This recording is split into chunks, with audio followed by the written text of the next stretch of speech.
Hey, so today we're going to be making some pepper jelly and cream cheese stuffed burgers. So I am starting with about a pound of burger meat, just a pound of ground beef. And then I'm going to add some Worcestershire sauce and some steak seasoning. So, I don't know, a couple teaspoons of Worcestershire sauce. Just adds a nice flavor to it. And then some steak seasoning. I believe this is like a Montreal steak seasoning blend. So, and I'm gonna do a few teaspoons of it as well. So it's got salt, coarsely ground black pepper in it, dehydrated onion. I honestly don't remember what else is in it, but it is my favorite steak seasoning blend. And I'm just gonna get in here and give this a good toss to get everything combined. You want to make sure that beef really absorbs, which shouldn't be an issue, shouldn't be a problem at all, but you want to make sure the beef really absorbs all of the seasoning and Worcestershire that you put into it.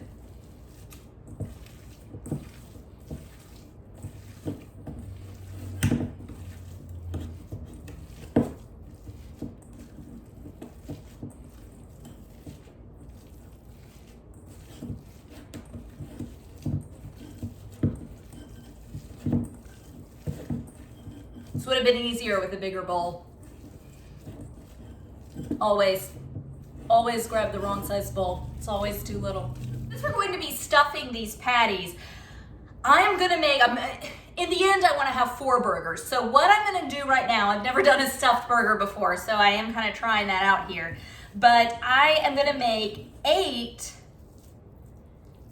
thinner, kind of thin patties, and then I'll put the cream cheese and the pepper jelly inside, and then seal the second patty on top of each one for a total of 4. We'll see how it works. Like I said, I have not made a stuffed, I don't recall ever making a stuffed burger before. So, okay. So get at the bottom of my bowl, and as Rachel Ray always said, you just kind of score it down the center till you've got 4 roughly equal pieces. So I'm gonna get these into a ball, and then I'm gonna make sure that they actually look equal. I usually have one that's just like absurdly smaller, no matter how many times I use her trick of scoring the meat on the bottom. Usually one is just like stupidly small. Like this one I can already feel it's a good bit smaller. Not significantly smaller. Not as much as I was expecting, but. So I've got one here that's just a little bigger. It's not a huge difference bigger, but okay, so now each one of these, I'm just gonna eyeball in half, form my balls, and then I will squish them all at the same time. Squish them out.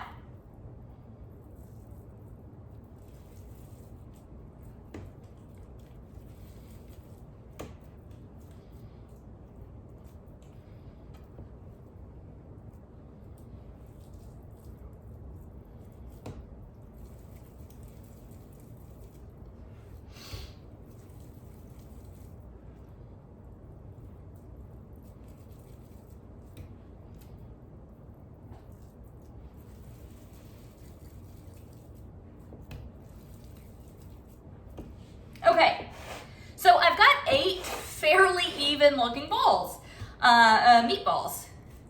So I am just gonna squish these each out into a patty. Eventually, just give me a minute.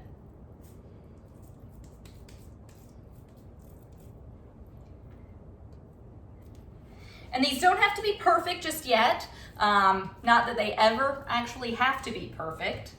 But I am gonna add the cream cheese, and then like I said, I'll put one on top of the other and kind of crimp the edges to seal it up. And hopefully that'll be enough to keep cream cheese and pepper jelly inside. We'll see when I go to cook them.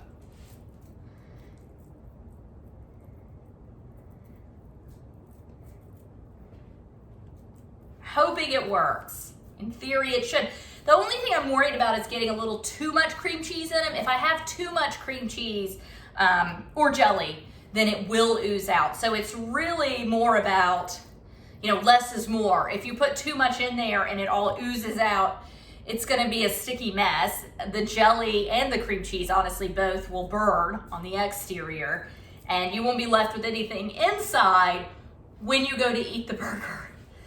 So less really is more. So I'm gonna go ahead and wash my hands, and then I will get these stuffed. Okay, so got my cream cheese. And as I said, less is more. So I want to be really cognizant of how much cream cheese I am putting into these, okay? So I'm gonna take, this is probably a 1/2 inch thick, and I'm gonna slice that in half. So I would say this is about 1/2 tablespoon of cream cheese. And we're only going for 4 burgers. So it's two entire tablespoons going into this. I'm gonna kind of press them, yeah, that's a good idea. Press them down into it, the burger, just a little bit. Okay.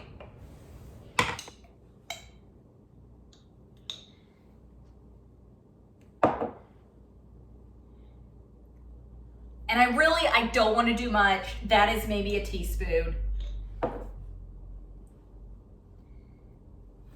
I think that's plenty. You know, if I make these and I find out they didn't taste very much like pepper jelly and I don't have any leakage, then I'll know next time I could be a little more generous with it. But for now, we're gonna err on the side of caution. So same with the basil jelly.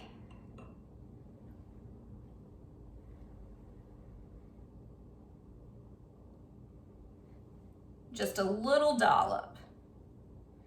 And this one is really strong. And I mean the pepper jelly is too. You don't want the flavor to overpower it, you know?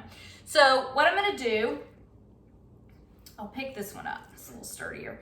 So I'm gonna take my beef patty.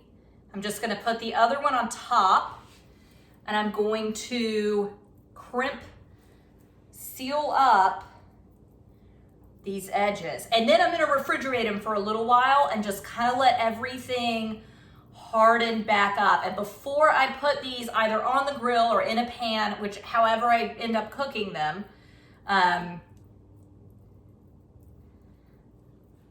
will double check that their edges are good and sealed before I do anything, before I cook them.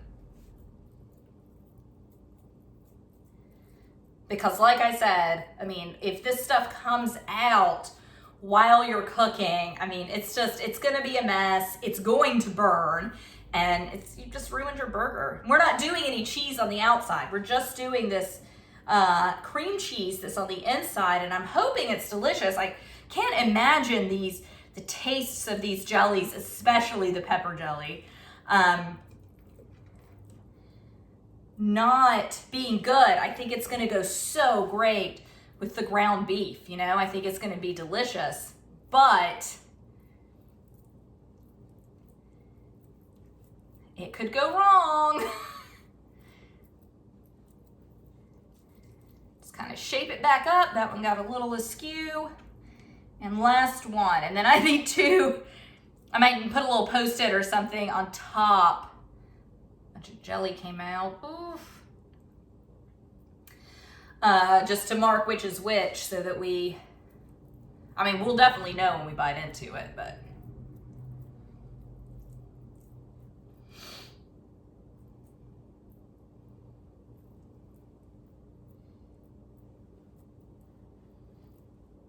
Okay, those look good. So I am just gonna wash my hands, get these refrigerating, and then when I cook them, I will bring you along and let you know how everything turns out.